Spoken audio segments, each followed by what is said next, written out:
안녕하세요. 저는 30대 초반의 여성입니다. 남들이 보기에 부족함 없이 살아왔다고 해도 과언이 아닐 만큼 비교적 평탄한 삶을 살아온 사람입니다.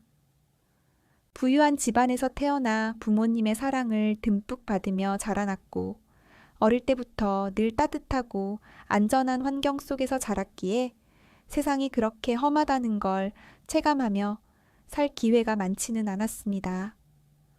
어쩌면 그래서 더더욱 세상 사람들에 대한 믿음도 많았고, 제 삶이 계속 이렇게 평화롭게 이어지리라는 막연한 확신이 있었던 것 같아요.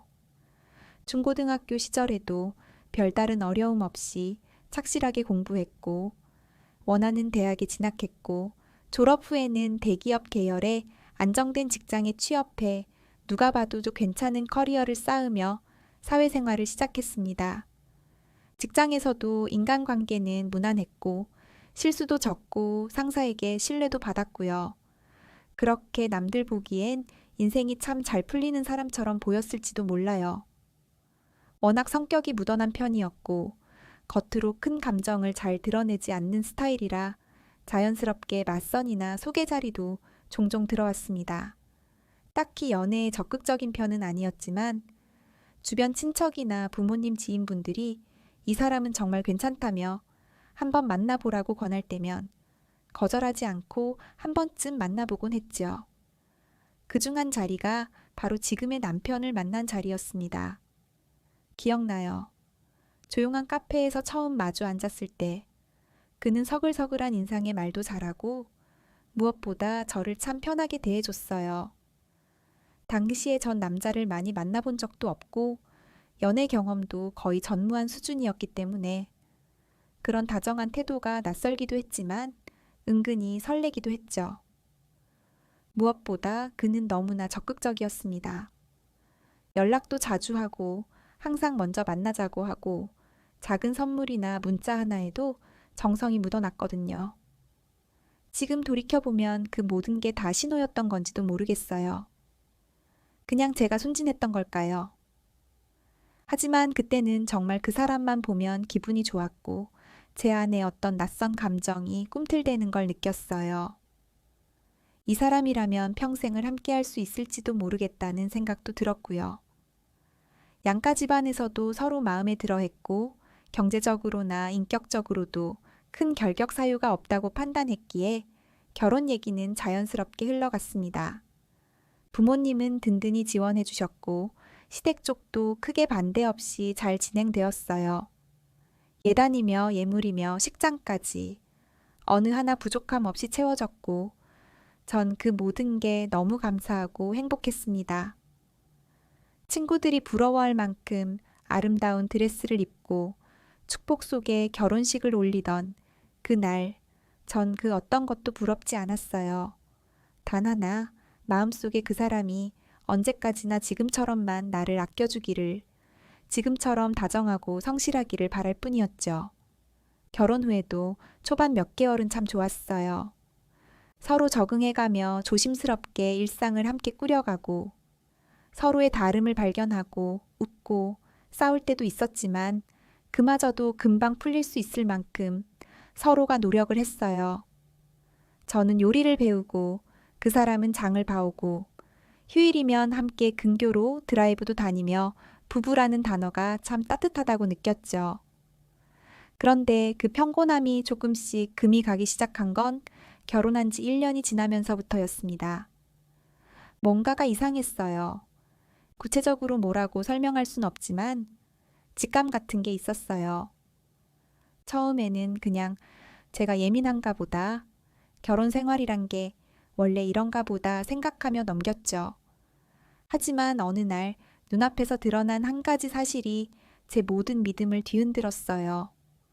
그 사실이 밝혀졌을 때 전 도저히 믿을 수가 없었어요. 아니, 믿고 싶지 않았다는 말이 더 맞겠죠. 설마 그럴 리 없어. 아니야, 뭔가 오해일 거야. 스스로를 그렇게 타이르며 눈을 감고 싶었어요. 하지만 현실은 냉정했어요. 어떤 감정도 감출 수 없을 만큼 확실한 증거였고 변명의 여지도 없었어요. 마음 깊은 곳까지 얼어붙는 기분이었어요. 그 순간 저는 처음으로 인생에서 마주하고 싶지 않았던 현실과 정면으로 부딪혔고, 제가 그토록 믿고 의지했던 사람에게도 이면이 존재한다는 걸 알아버렸어요. 잠자리가 뜸해진 게 어느 날부터였습니다. 처음엔 피곤하다는 말로 슬쩍 넘어가던 남편이었어요. 직장일이 바빠졌다느니, 몸이 안 좋다느니, 어쩌면 그 말들을 믿고 싶었던 제 자신이 더 바보였는지도 모르겠어요. 그러다 보니 어느새가 그의 폰은 늘 손에 쥐어져 있었고, 잠깐 방에 가는 와중에도, 화장실에 가는 중에도 절대 폰을 놓지 않았어요. 처음엔 예민하게 굴기 싫어서 그냥 넘겼죠. 근데 이상하잖아요. 사랑하는 사람이라면 느껴지는 게 있잖아요. 말은 안 해도 눈빛이나 숨결에서 전해지는 낯선 냉기. 그렇게 저는 결국 그 상자를 열고 말았습니다. 절대 열지 말았어야 했던, 혹은 진작 열었어야 했던 판도라의 상자 말이에요. 남편 몰래 휴대폰에 감시 앱을 설치했습니다. 죄책감이 들기는커녕 마치 전쟁을 앞둔 사람처럼 숨을 고르며 떨리는 손으로 실행을 누르던 그 순간이 아직도 생생해요. 혹시 아무것도 없으면 어쩌나, 괜한 의심이면 어쩌나 하는 마음 반, 제발 걸려라는 마음 반이었습니다. 그런데 제 눈앞에 펼쳐진 건 상상 그 이상이었어요. 그는 결혼 전에 만났던 여자와 여전히 연락을 주고받고 있었고, 심지어 신혼여행을 따라온 사진까지 있었어요. 카메라 앵글 밖에 서 있는 사람, 배경에 어렴풋이 찍힌 그림자, 남편의 웃음 너머에 함께 있던 여자의 존재. 숨이 턱 막혔어요. 이게 현실인가 싶었고, 순간 머리가 새하얘졌어요. 그토록 꿈꿨던 결혼의 출발선이 사실은 누군가의 거짓과 배신으로 얼룩져 있었다니. 너무 끔찍해서 말문이 막혔습니다. 그날 이후 저는 밤마다 소름이 돋아 가슴이 콱 막히는 느낌이 들었습니다. 누워 있어도 잠이 오지 않고, 먹어도 체한 듯 답답하고, 말끝마다 올라오는 분노와 실망을 누르느라 이를 악물고 다녔습니다. 그런데도 저는 일단 차분하게, 철저하게 사실 확인부터 하기로 마음먹었어요. 감정에 휘둘리면 제가 무너지니까요. 최대한 주변에는 알리지 않고 조용히 움직이기로 했어요. 직장에선 아무 일도 없다는 듯 웃고, 집에선 그와 마주치며 미소도 지었지만, 속으론 이미 머릿속으로 이혼 소송 시나리오를 그리고 있었죠. 심장은 늘 두근거렸고, 혈압은 높아졌고, 숨을 제대로 쉬지도 못할 정도로 온몸이 떨리기까지 했습니다. 너무 오래, 너무 많이 참았던 걸까요? 드디어 제 인생의 진실과 마주할 순간이 온 거였어요. 그 와중에 또 한 번의 충격이 저를 덮쳤습니다. 맞선 자리를 주선했던 친인척은 그 집 대대로 알부자야. 부동산도 많고 예금도 많고 걱정 없어라며 확신에 차서 말했었죠. 그런데 아니었어요. 시부모는 빚더미에 올라 있었고, 믿었던 부동산은 사기를 당해 소송에 휘말린 상태였습니다. 그것도 아주 심각하게요. 민사소송에 관련된 문서를 입수했을 때 제 손이 얼마나 떨렸는지 몰라요. 내가 지금까지 믿었던 모든 것, 남편의 성실함, 시댁의 배경, 저 결혼의 토대 자체가 전부 거짓이었다는 사실을 마주하게 됐습니다. 남편은 그런 사정을 알면서도 단 한 번도 제게 말하지 않았고, 도리어 저희 집 재산에 관심을 갖고 접근했던 것이란 걸 깨닫고는 그때부터는 정말 피가 거꾸로 솟는 기분이었습니다. 도대체 인간이 어떻게 이럴 수 있죠?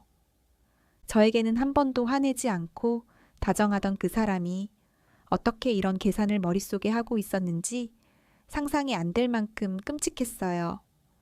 분노에 치를 떨었습니다. 밤에 자고 있는 남편의 모습을 쳐다보는데 솔직히 제 감정이 무서웠습니다. 목을 조르고 싶을 정도로 인간이 느낄 수 있는 가장 원초적인 분노가 온몸을 타고 올라왔어요. 제 이성을 붙잡느라 손톱이 파고들 만큼 주먹을 움켜쥐었죠. 그 순간만큼은 정말로 내가 이렇게까지 모욕을 당하고 이용당하면서 참고 산다는 게 말이 안 된다고 느꼈어요. 그리고 결심했어요. 이 모든 걸 바로잡겠다고. 나를 기만하고 내 가족을 이용한 이 사람과는 반드시 아주 단호하게 끝을 내야 한다고요. 남편의 내연녀는 남편 회사에서 그리 멀지 않은 거리에 위치한 제법 깔끔한 외관의 필라테스 스튜디오를 운영하고 있었습니다.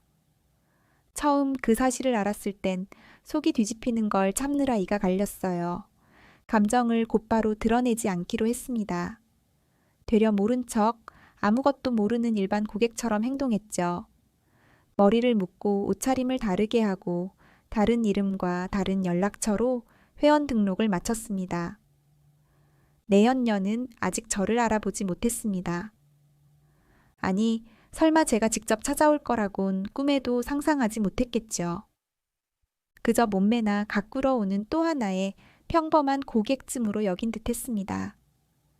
그 여자는 사람을 다루는데 정말 능숙했습니다. 부드러운 말투, 넉넉한 웃음, 그리고 적당히 몸을 기울이며 눈을 맞추는 태도까지. 누가 봐도 유난히 친근한 인상을 줄 수밖에 없는 사람이었죠. 처음 본 여자에게도 금세 언니라 부르며 어깨를 두드릴 줄 아는 그런 사람이었습니다.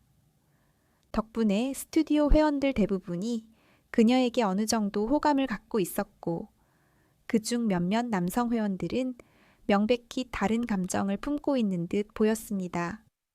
피트니스 업계에서 얼굴 팔리며 일하는 사람답게 외모도 몸매도 예사롭지 않았어요.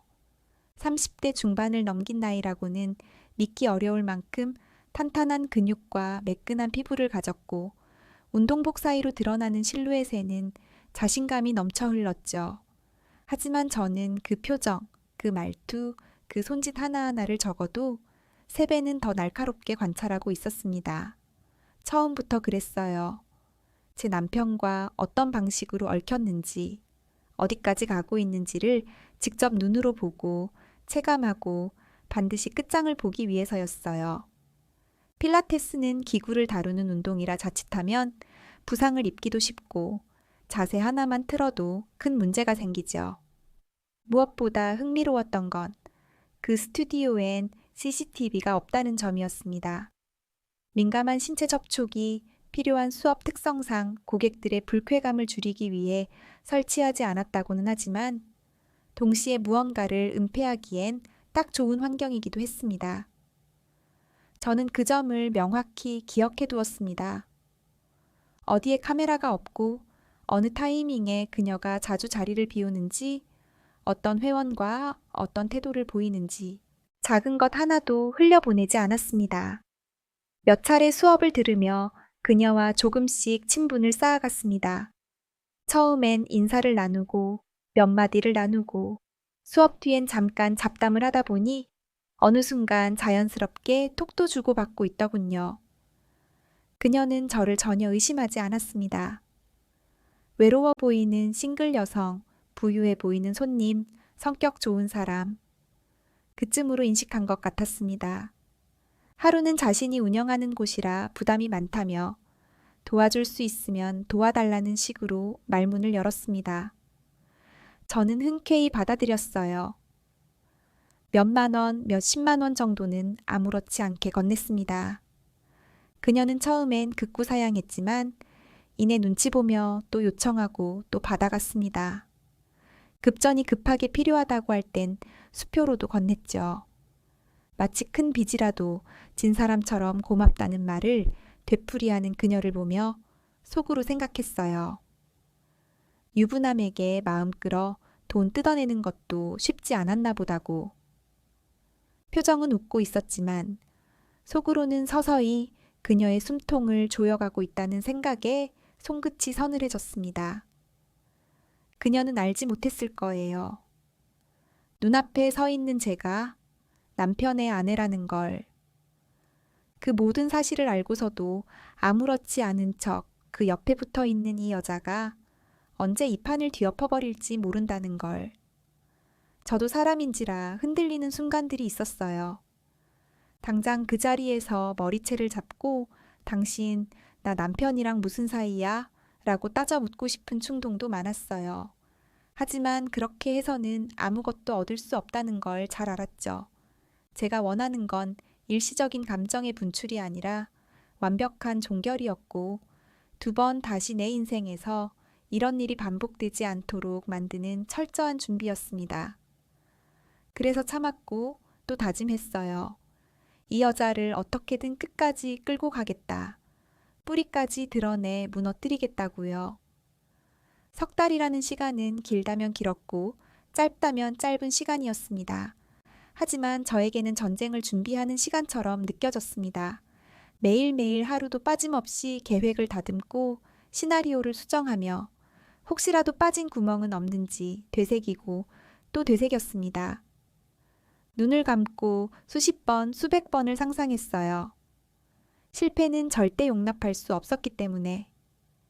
필라테스 기구가 사람이 사용하는 구조물인 만큼 약간의 조작만으로도 균형을 잃게 하거나 부상을 유도할 수 있는 점은 이미 전문가의 조언으로 숙지하고 있었습니다. 하지만 직접 손을 대는 건 리스크가 컸기에 돈을 들여 조심스럽고 은밀하게 움직일 수 있는 사람을 수소문했어요.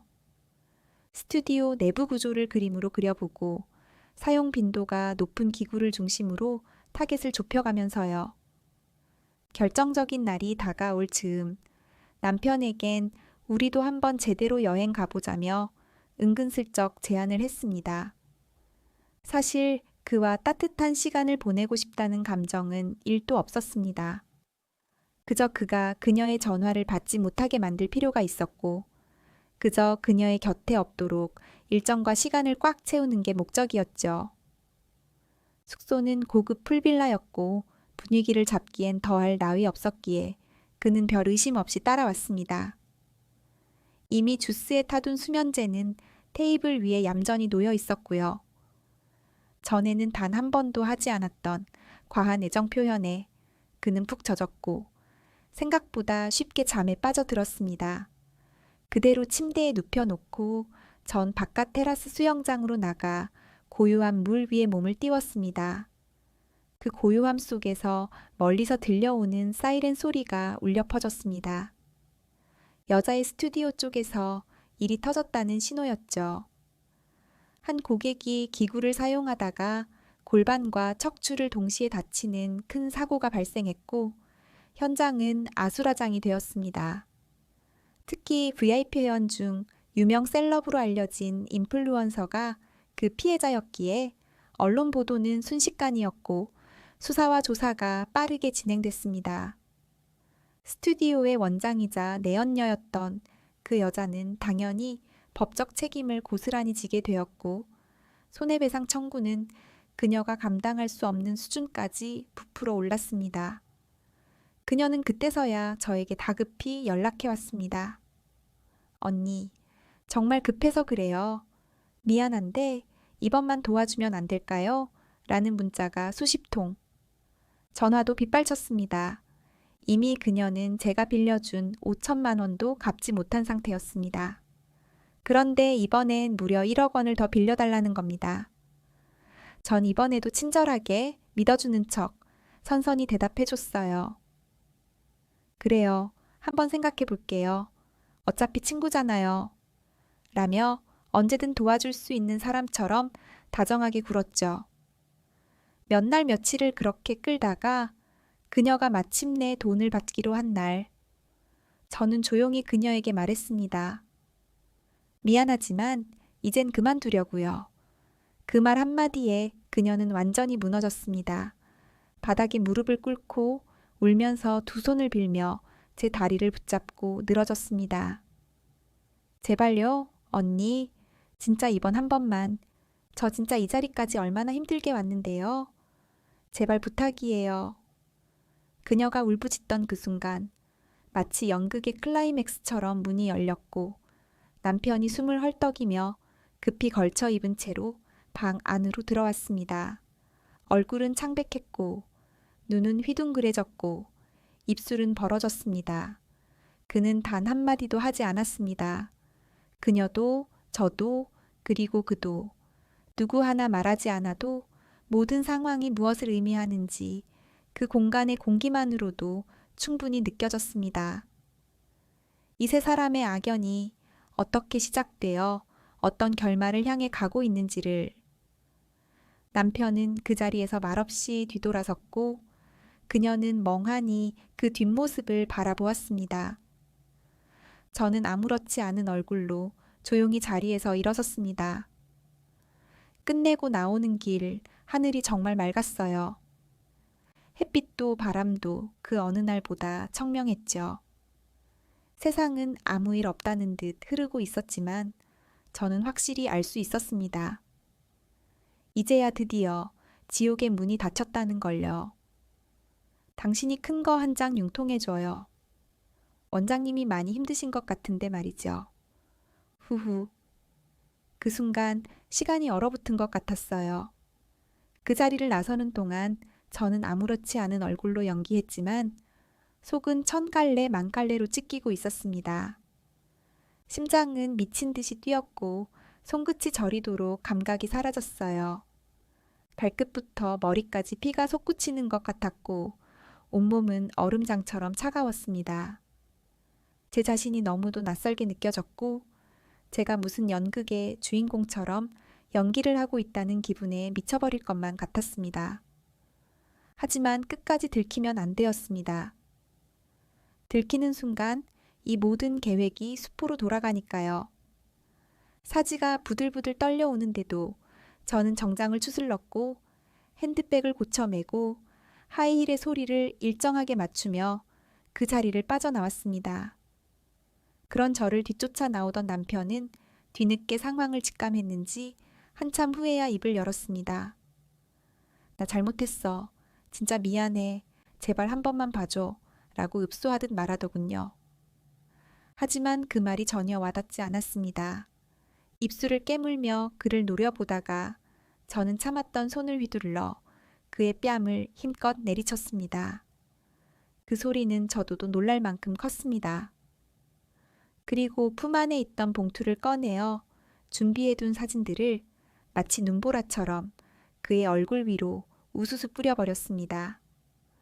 증거 사진이 낯장낯장 흩날려 바닥에 떨어지며 흉흉한 침묵이 흘렀습니다. 그는 충격에 말을 잃은 듯 말똥말똥 눈을 굴렸습니다. 제가 지금껏 아무 내색 없이 살아온 아내라는 사실에 이 모든 걸 모른 채 천진난만하게 속일 수 있다고 믿은 자신에게 놀란 거겠죠. 용서해줘. 진심이야. 한 번만 기회를 줘. 잠깐, 정말 잠깐 혼이 나갔었나 봐. 그가 그런 말을 할 줄은 알았습니다. 하지만 그의 입에서 나오는 그 한마디 한마디는 이제 와선 너무도 초라했고 얄팍한 변명으로밖에 들리지 않았습니다. 전 눈 하나 깜빡하지 않고 말했어요. 그러기엔 이미 너무 늦었지. 안 그래? 그는 주춤했지만 다시금 애원하듯 말했습니다. 실수였어. 살다 보면 사람이 한 번쯤은 그런 잘못도 할 수 있는 거잖아. 제발 나 좀 봐줘. 전 가만히 그를 바라보다 조용히 입을 열었습니다. 좋아. 평창동 빌라하고 지금 이 집 내 명의로 돌려. 그럼 생각은 해볼게. 동의하지? 그는 그제야 저의 진심을 읽었는지 잠시 말을 멈추더니 얼굴을 굳혔습니다. 그건 좀... 저는 주저없이 한마디 덧붙였죠. 그래? 그럼 성북동에 가서 우리 부모님께 다 털어놓을까? 어떤 남자인지, 어디까지 망가졌는지 다 보여드릴까? 그 말에 그는 마침내 고개를 끄덕이며 짧게 대답했습니다. 알았어. 그렇게 해. 다 내 잘못이야. 그렇다고 그를 전적으로 신뢰할 수 있는 상태는 아니었습니다. 바람이라는 건 입으로 끊는 게 아니니까요. 그가 아무리 미안하다고 해도 눈물이 말라붙은 제 심장을 다시 움직이게 하진 못했습니다. 저는 차가운 시선으로 그를 돌아보며 마지막 절차처럼 한마디 했어요. 그 여자, 당신이 확실히 정리하지 않으면 나는 당신을 절대 용서 못해.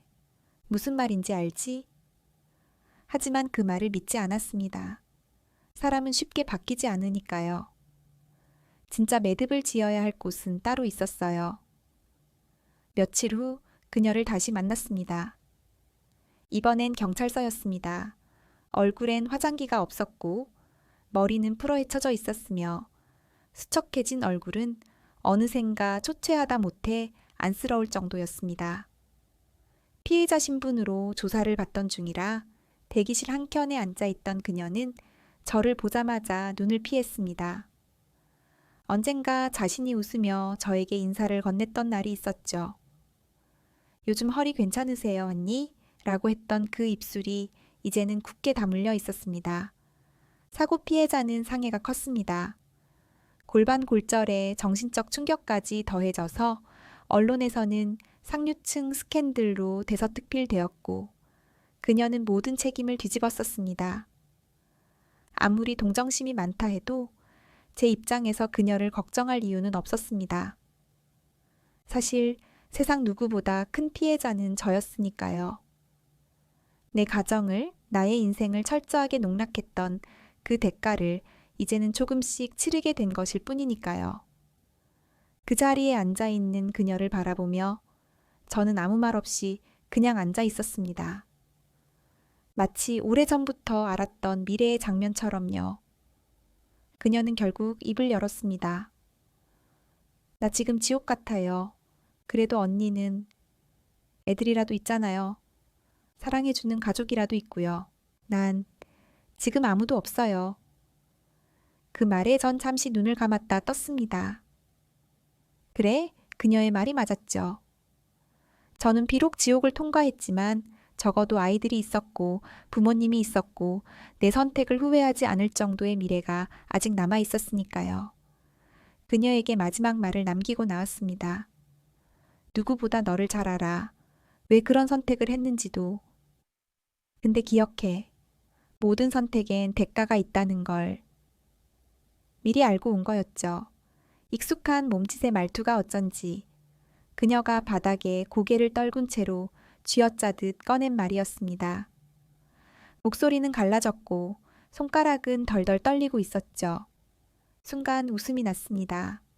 뻔뻔하다는 생각보다 이제야 자신의 삶에 덮어 씌워진 그림자를 깨닫는 모양새가 참 우스꽝스러웠거든요. 그녀는 지금도 뭔가 상황을 수습하려는 눈치였고 제가 아직 결정하지 않았다는 가능성에 기대를 걸고 있는 것 같았어요. 그럼 가만히 앉아서 당해줬어야 되나? 내가 왜 그래야 하지? 제 말은 차갑고 단호했습니다. 모든 정을 다 떼고 말하려고 입술을 단단히 다물었다가 내뱉은 말이었죠. 제 눈빛이 무서울 만큼 가라앉아 있었던지 그녀는 말끝을 흐리며 눈치를 보더군요. 평소처럼 자신의 미소와 말재주로 위기를 모면할 수 있으리란 생각을 아직 버리지 못한 겁니다. 사고 난 피해 보상하는 것만으로 장호 바닥이야. 위자료 소송은 제발, 그건. 그녀가 울먹이며 말끝을 흐렸습니다. 손으로 무릎을 감싸며 몸을 웅크리는 모양이 꼭 벌이라도 받을 줄 몰랐다는 사람처럼 보였어요. 그 말에 전 코웃음을 쳤습니다. 가엾게 보일 이유도 흔들릴 이유도 전혀 없었으니까요. 그리고 천천히 또렷하게 말했죠. 지금 뭘 착각하는 것 같은데 당신이란 여자 뭘 선택할 수 있는 권한이 없어. 그건 내가 하는 거야. 그 말을 하는 순간 머릿속에서 그동안의 기억들이 번개처럼 스쳐 지나갔습니다. 신혼여행지까지 따라왔던 당신, 남편의 전화기 속에 담겨 있던 수많은 메시지들, 필라테스 스튜디오에서 가식적인 미소로 날 맞이하던 당신, 다 떠올랐습니다. 그 모든 순간이 하나하나 다 구역질 나도록 역겨웠고 그 역겨움을 삼키며 살아온 나 자신에게조차 화가 났었습니다. 부탁이야. 그녀는 결국 무릎을 꿇었습니다. 말 그대로 무릎을 꿇고 두 손을 모아 간청했어요, 제게. 남편의 아내인 저에게. 사정하던 그녀의 눈에선 굵은 눈물이 흘러내렸지만 이상하게도 그 모습이 전혀 불쌍하지 않았습니다. 오히려 이 상황을 받아들이지 못하고 마지막으로 연기를 하고 있다는 느낌까지 들었습니다. 그동안 짜릿하게 즐겼으면 값을 해야지. 안 그래? 제 입에서 나온 말은 독설이 아니라 현실이었어요. 고통을 주겠다는 복수심이 아닌 그냥 똑바로 눈을 뜨고 자신이 해온 짓에 대한 책임을 지라는 말이었죠. 제 목소리는 떨림 없이 담담했지만 그 안에는 모든 분노와 실망, 배신이 한 덩어리로 뭉쳐져 있었을 겁니다. 그 말이 끝나자 상간녀인 원장은 그대로 바닥에 엎드려 통곡을 했습니다. 가슴을 치며 입을 틀어막고 울었습니다. 하지만 그 울음은 내게 어떤 감정도 일으키지 못했습니다. 흔들림이 생길 거란 착각은 하지 말았어야죠. 그런 눈물로 몇 번이나 다른 사람들을 속였는지, 얼마나 많은 유부남에게 다정함이라는 무기로 접근했는지 생각하면 할수록 혀를 차게 되더군요. 그렇게 바닥에서 흐느끼는 모습을 보며 전 천천히 자리에서 일어섰습니다. 그녀는 제가 나가면 더 이상 기대할 것도 없다는 듯 끝까지 붙잡으려 했지만 저는 가볍게 손을 뿌리쳤습니다. 차가운 눈빛으로 말했죠. 이제 시작이야. 피눈물 난다 했지? 그러니까 지금부터 봐. 널 얼마나 밑바닥까지 끌고 가는지. 그녀의 눈동자가 순식간에 공포로 뒤덮였습니다. 이제 자신이 어떤 상대를 건드렸는지 깨달은 거겠죠. 나는 단지 남편을 뺏긴 불쌍한 여자가 아니었어요. 그저 당하고만 사는 순진한 아내도 아니었고요. 저는 모든 것을 알고 준비하고 증명하고 이제 행동하는 사람이 되었던 겁니다. 그 순간부터 그녀는 끝없는 무너짐의 시작이었고 나는 그 장면을 끝까지 지켜볼 예정이었습니다. 그녀가 내 앞에서 무릎 꿇고 울부짖던 그 순간 머릿속이 조용해졌어요. 복잡하게 얽혔던 감정들이 쓱 정리되는 느낌이랄까요. 그래, 이제부터는 계산할 시간이구나 싶었죠. 그동안 무너진 건 내 자존심 하나만이 아니었으니까요. 내 시간, 내 사랑, 내 신뢰, 내 청춘까지 다 바닥났는데 누가 봐도 이건 값을 받아내야 할 일이었어요.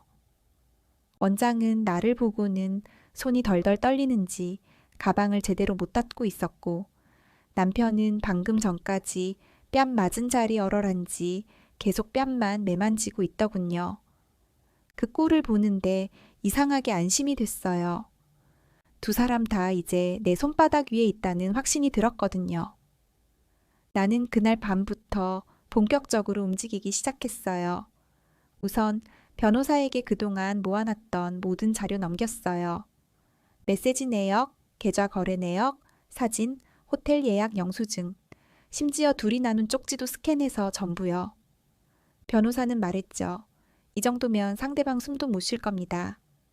그래요? 그게 내가 원한 거였어요. 숨도 못 쉬게 만드는 거. 남편 명의로 된 모든 보험, 투자, 펀드 내역까지 파악해서 내 앞으로 넘겨받을 준비도 했어요. 이미 절반 이상 내 돈으로 굴러가던 집이었고 증여세까지 내면서 친정에서 보태준 재산도 있는데 뭐가 아깝겠어요? 나 이용해 먹은 값 이제 다 뱉어내야죠. 그리고 원장에게는 따로 경고장을 보냈어요. 위자료 소송은 정식으로 들어갈 거고 당신이 나에게서 빌려간 돈에 이자까지 계산해서 변제 소송도 걸겠다고요. 이자율은 당신이 즐기던 만큼 달달하게 계산할게요. 라고 마지막 줄에 덧붙였죠. 참 무릎 꿇었던 사진도 첨부했어요. 그 자리에서 나에게 돈 빌려달라고 울던 모습. 그게 어디서 퍼질지는 아무도 모르죠. 본인이 뿌린 씨앗이니 알아서 감당하겠죠. 남편은 매일같이 전화하고 문자를 보냈어요. 내가 미쳤었다. 애들만 보고 살아보겠다. 당신 없이는 못 산다 같은 말들. 근데 신기하게도요. 하나도 안 흔들리더라고요. 그전 같았으면 심장쿵 내려앉을 말들인데 이제는 그냥 소음일 뿐이었어요. 차라리 조용히 좀 해줬으면 싶을 정도로요. 원장도 연락이 왔어요. 막말도 하고 애원도 하고 협박도 섞이고 하지만 저는 단 하나도 반응하지 않았어요. 고요함이 제일 무서운 법이잖아요. 그리고 며칠 뒤 그 필라테스 스튜디오 결국 폐업했어요. 위자료 소송도 접수됐고 부상당한 회원들 합의도 못해서 거덜난 거죠. 자업자득이에요. 지금 저는 새로 산 아파트에서 아이들이랑 조용히 살고 있어요. 햇살 좋은 오후면 커튼 활짝 열어두고 아이들 웃는 소리 들으면서 커피 한 잔 내려요. 그 따뜻한 향기 속에서 생각해요. 내가 무너졌던 만큼 다시 단단해졌다고. 누가 뭐래도 난 내 인생을 다시 내 손으로 되찾았다고요. 남편은 처음엔 자주 찾아왔어요. 아파트 단지 앞에서 아이들 등원 시간을 계산이라도 한 듯 기다렸다가 우연인 척 마주치고 아이들 보러 왔다며 울고불고 했죠. 하지만 애들도 어렴풋이 눈치챈 건지 아빠가 오면 문 뒤에 숨고 소파 아래 들어가서 나올 생각을 안 하더라고요. 그걸 본 남편은 멍하니 서 있다가 말없이 돌아갔어요. 그 뒤로 한동안 아무 소식 없었죠. 그러더니 어느 날 전화가 왔어요. 술에 취한 목소리로 자기가 얼마나 바보 같았는지 왜 그랬는지 모르겠다고. 내가 얼마나 고마운 사람이었는지 이제 알았다고요. 근데요, 너무 늦었죠. 그 말이 끝나자마자 조용히 말했어요. 너무 늦었어. 너한테 남은 건 후회뿐이야. 그거 꼭 안고 살아. 그 이후 그는 제게 연락을 끊었고 나중에 들은 이야기론 사직서를 냈대요. 회사에서도 사건이 퍼져 은근한 손가락질을 받았고 같이 어울리던 사람들도 하나둘 연락을 끊었대요. 자업자득이지요. 믿음을 저버린 대가니까요. 원장은 그 뒤로 몇 번이나 사정을 해왔어요. 위자료라도 깎아달라고요. 엄청난 합의금과 벌금, 피해자들 소송에 전 재산을 다 날렸고 본가에서도 등을 돌렸다고 하더라고요. 결국 스튜디오 폐업에 파산 신청까지 했지만 민사소송은 그렇게 간단히 끝나지 않잖아요. 고소취하가 안 됐으니까요. 아이러니하게도 그녀가 마지막으로 저에게 보낸 문자에는 이런 말이 있었어요. 당신은 진짜 무서운 여자야. 다 가졌으면서 왜 날 이렇게까지 망가뜨려야 했어요. 그 문자를 읽고 피식 웃음이 났어요. 난 내 걸 되찾았을 뿐이야. 되려 잃을 것도 없이 남의 가정을 훔치려던 네가 왜 불쌍해 보이지도 않는 건지 모르겠더라. 그리고 지금 저는 매일이 조용합니다. 심장 쪼그라들게 만드는 소식도 없고 뒤통수 맞을 일도 없어요. 아이들과 함께 따뜻한 밥을 먹고 그림책을 읽어주며 그저 하루하루를 감사하게 삽니다. 가끔 아이들이 물어봐요. 엄마는 왜 항상 웃고 있어? 그럼 전 대답하죠. 엄마가 이제 나를 아프게 할 사람은 안 곁에 두기로 했거든. 사람은 자기가 뿌린 씨앗만큼 거두게 돼 있어요. 결국 그들은 내가 해야 한 게 아니에요. 그저 자기 손으로 자기 무덤을 팠을 뿐이죠. 그게 인과응보고 그게 세상이 끝내 공정하다는 증거니까요.